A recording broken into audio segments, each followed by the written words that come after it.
பாக்கியலட்சுமி சீரியலை ஆரம்பத்துலேருந்து பார்க்குறவங்களுக்கு கோபி எந்த அளவுக்கு மோசமாக நடந்திருக்கார் வாழ்க்கையில் அப்படிங்கிறது நல்ல தெளிவாகவே தெரியும். பாக்கியாவை ஒரு துச்சமாக கூட மதிக்க மாட்டார். அவர் பேசுகிற வார்த்தைகள் அவங்கள காயப்படுத்துகிற மாதிரி, டிமோட்டிவேட் பண்ணுற மாதிரி பேசுகிற விஷயங்கள்.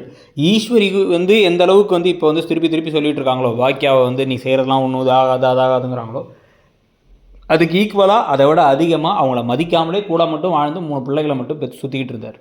ஆனால் ஒரு கட்டத்துக்கு மேலே நல்லா வாழ்க்கையில் அடிபட்டு, துன்பப்பட்டு, துயரப்பட்டு, துக்கப்பட்டு இப்போ கடைசியில் எங்கே நிற்கிறார் அப்படின்னா பாக்கியாவை பார்த்து வாவ் பாக்கியா சூப்பர் அப்படிங்கிற நிலைமைக்கு வராரு. ஆனால் இதனாலலாம் அவரை உடனடியாக அவங்க 2 பேரும் சேர்றதுக்கு நம்ம மனசு நமக்கே விரும்பாது அப்படிங்கிறது தெரிஞ்சு தான் கொஞ்சம் நல்லா ஆற போட்டு கரெக்டாக வேறு இந்த பழனிசாமியாக நடிச்சுக்கிட்டு இருந்த ரஞ்சித் அவர்கள் வேறு பிக் பாஸ் வீட்டுக்கெலாம் போயிட்டு அவர் திருப்பி வந்ததுக்கப்புறம் அந்த ரோலை திருப்பி எடுத்துக்காததுனால, இல்லை அந்த ரோலை வேணான்னு முடிவு பண்ணதுனால இப்போ அதை அப்படியே இப்போ திருப்பி கோபியும் பாக்கியாவையும் சேர்த்து வச்சிடலாமா அப்படின்னு திட்டம் போடுற மாதிரி தெரியுது.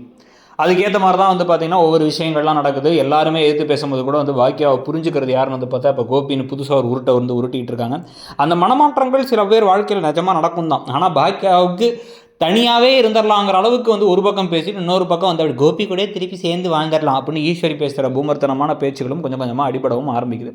அதுக்கேற்ற மாதிரி இந்த சுதாகர் கொஞ்சம் கொஞ்சமாக இவங்க ஹோட்டல்லாம் பறிச்சுக்கிட்டாங்கிறத முதல்ல நம்பாட்டி இப்போ கோபி லைட்டாக நம்ப ஆரம்பிக்கிறாரு.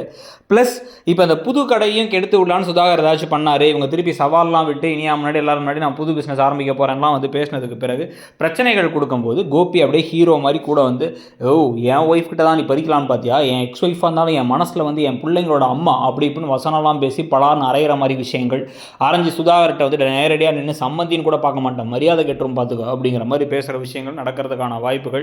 அதுக்கப்புறம் இவங்க 2 பேரும் அப்படியே சேர்றதை நினச்சி ஈஸ்வரி சந்தோஷப்படுற மாதிரி தருணங்கள்னு ஏதாச்சும் நடக்கும் தான் தோணுது. இந்த கதை போகிற போக்கில் அப்படி தான் உங்களுக்கும் தோணுதா? அந்த கதை போகிற விதம் எப்படி இருக்குது? எப்படி முடிச்சா பெட்டர்னு நினைக்கிறீங்க, இல்லை முடிச்சா போதும்னு நினைக்கிறீங்களாங்கிறதையும் சொல்லுங்கள்.